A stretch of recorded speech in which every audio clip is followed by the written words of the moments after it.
Hey everyone, James here, again bringing you another Italian genre film review. Today going to be talking about another Giallo. I feel like I've been really on that Giallo train, but from this director I also recently did review a Poliziotteschi featuring the same star and same era within a year of each other. And that film is The Seven Bloodstained Orchids, directed by Umberto Lenzi. Interestingly, this is based off an Edgar Wallace story. Supposedly, it doesn't bear much resemblance after it had all been written and edited and whatnot. But Edgar Wallace, interestingly, is kind of like a very important figure for the Giallo genre, mainly because he wrote the script, wrote kind of the baseline stories that was used for a lot of the creamy films, the German films that kind of predate the Giallo just by a little bit, and were kind of used as sort of like the springboard to sort of launch off the Giallo stuff. So it's interesting to see that he actually gets a credit here. But even if it is a little bit, maybe it does not feel necessarily like your classic Edgar Wallace mystery, creamy sort of deal. So it very much feels very much like a post-Bird Giallo. So, for instance, I think you can really put Umberto Lenzi's Giallos into two different categories. Kind of the ones that sort of definitely come after Bird with the Crystal Plumage and feel a little bit more slasher-ish. Things like this film, Spasmo, and Eyeball. And so I think for people that like kind of the Bird with the Crystal Plumage mode and kind of those things, those are kind of the ideal ones to check out. But Lenzi also has even more, I think, Giallos that come earlier or kind of like around Bird with the Crystal Plumage within it like a year, and maybe it was pre-made or it was already written. And those tend to be, a good example of those are kind of like the Baker and Lenzi ones, so Sweet, So Perverse, which I covered here, Knife of Ice, Orgasmo, A Quiet Place to Kill. That one doesn't feature Baker, but it's kind of a similar mode. So those ones I think are kind of the other mode, and those tend to follow the influence of something like Le Diabolique, and are a little bit more slasherish. And I think if you go into those Giallos expecting your black glove killers and stuff, you're going to be a little bit disappointed. So I talked a lot about that in the So Sweet, So Perverse episode.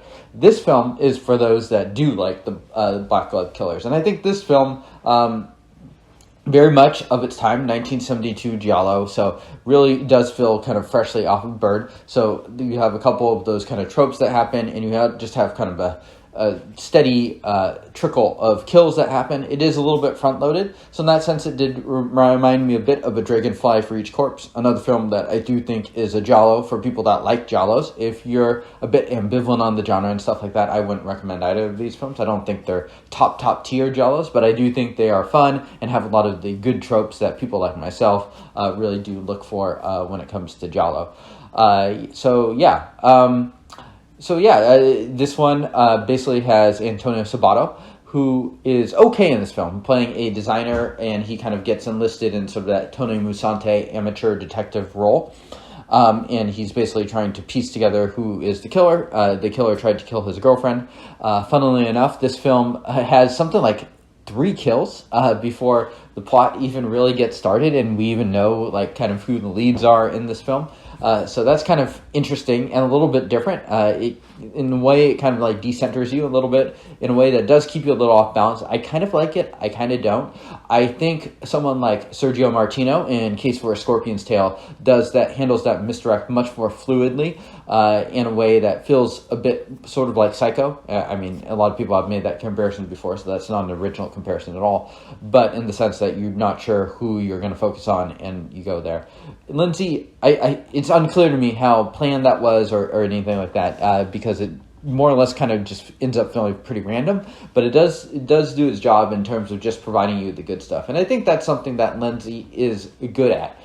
He's a shameless filmmaker that will just show you all the nastiness and stuff like that. So if you want good, nasty kills and an absurd plot and stuff like that, this is a plenty good Giallo for you to watch. So let's see. What do we have here? One highlight in those first 3 kills, at least my favorite, is there is a cat scene where which feels influenced by Cat o' Nine Tails, where we have kind of the milk poisoned. And this time, a bunch of cats end up drinking the milk, so we end up with a bunch of poisoned cats. I thought that one was decently creative. Doesn't make sense why the killer poisoned cats. I suppose the thought is that he was trying to poison the owner of the cats, which makes a little more sense. But, if you are someone that likes to nitpick plots and stuff like that, Giallo is absolutely not the genre for you. The killer design and stuff like that feels a bit like Blood and Black Lace, crossed with Birdo with the crystal plumage. We got the black gloves that feel very Argento. We have the black top hat from Blood and Black Lace, so in that sense, it's definitely calling back to some of the things that came before it. One other kill I thought was kind of interesting is we do have a drowning that happens. And how can you forget the drowning in Deep Red? I'm sure there's more drownings and Giallos and stuff like that. But this is also why Argento is, he's one of my favorites. Is he'll take this drowning and a very ordinary drowning, and then he'll just give it, he'll give it a little spice. He'll put a little cumin or a little paprika on it, and that just makes it much better. So in like his drowning, a film that takes place a few years later, Deep Red, he drowns the person in boiling water, and you can just feel the scalding and stuff like that too. So it just kind of puts in that little bit of extra care to it. And I mean, Argento was one of those filmmakers that did have that flexibility, unlike someone like Lenzi, who is cranking out a number of these each year. So I would say this is probably, maybe slightly above average for me as far as the Lenzi Giallos go. I do think I like Spasmo and Eyeball pretty similar to this film, but I do like kind of these modes of like, you can count on being just entertained and just sort of the nastiness, even if you could take it or leave it as far as the plot goes. So very kind of mean-spirited stuff. I do like a lot of the interplay with siblings that happens in this film. Marissa Mel is a terrible twin. This is a little bit of a spoiler, but just general life advice if you are looking for that. If you have a twin sister and you think that your life is in danger, do not send the twin sister to do an errand, because the killer is not going to know that it is your twin sister. So, terrible twin. Marissa Mel plays in this one. She's a very beautiful woman, but she is... I just had to laugh out loud the more I thought about that. So, I mean, some people will be really bothered by that, but for me at least, that's a feature, not a bug with this film at least. The procedure is never that interesting as far as this goes, never quite as interesting as the kills. So you almost start off in the bang with that sort of unfocused 15 minutes of kills that happen there. It's a good setting. The cinematography is, I'd say, mostly functional. This is not one of the most beautiful Giallo. This is not the Fifth Chord, but it is a good one. The soundtrack is, I would say, actually very, very top tier. This one's done by Riza Ortolani, probably best known for Cannibal Holocaust, who did, a whole lot of scores that all deserve some praise. And I think this one's really beautiful. It works really well. I think it might be perhaps the best element of the film. It's so much so that it was actually used in my favorite Giallo podcast, Fragments of Fear, who used it kind of as their main theme when they were still active. Yeah, I'm just kind of running through my notes here. I do also like how they do introduce you to your cast of characters rather than just kind of putting everyone into one room like they do in so many of these films, like A Dragonfly for Each Corpse. They have everyone go to a funeral, and then we're taking shots of them, the police is, which is actually quite smart because it's a way to kind of, just get a feel for who the suspects are. And then we run through the pictures, and Antonio Sabato basically says who each of them are throughout the plot there.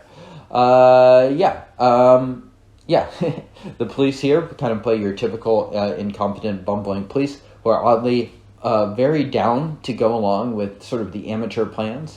I will say Sabato is okay in this film. I don't think I think he's much better when he can just go a full-out nasty like he does in Gang War in Milan. I think that's a role much more suited towards him, where he can go sort of full energy and stuff. When he's sort of doing that amateur detective stuff, he's not my favorite lead, if I'm being 100% honest. So he's okay. He's not bad, but I would say that he's not necessarily a great actor, and this role doesn't kind of suit his face either. Okay, well, I think that just about wraps up this review. Let me know if you have seen Seven Bloodstained Orchids, where your opinion of it lies. It is available to watch for free on Tubi, which is what I did. This is my second time watching the film. One I definitely don't mind watching. It's a bit mindless at a certain point. Once you've seen all these Giallos, it's definitely not a top tier Giallo, but I think it's fun if you are into this kind of thing. All right, so who won the movie? I guess I got to give it to Lenzi, just for kind of delivering some good kills and nastiness throughout. Just probably like 3 or 4, just very very solid kills. And in that sense, you can sort of watch this film sort of like a slasher, a European slasher with just a fantastic score and have a good time. So not one to go in with super high expectations or anything like that. But I would say that this is, decently above average, straddling that line. So one that I enjoyed, going to give it a 7 out of 10 for the Seven Bloodstained Orchids. And yeah, we're going to call it there. So thank you all for tuning in. Let me know how you like this review. Let me know how you like Seven Bloodstained Orchids. Let me know what your favorite of the Umberto Lenzi Gialli are. I'm having a hard time thinking of it. I feel like films don't quite pop up to the top in the same way that they do for people like Martino, Fulci, or Argento and Bava. So perhaps that's why he's often excluded from that sort of inner circle of Giallo directors, because he certainly did direct a lot of these. Anyways, thank you for tuning in. I will see you next time.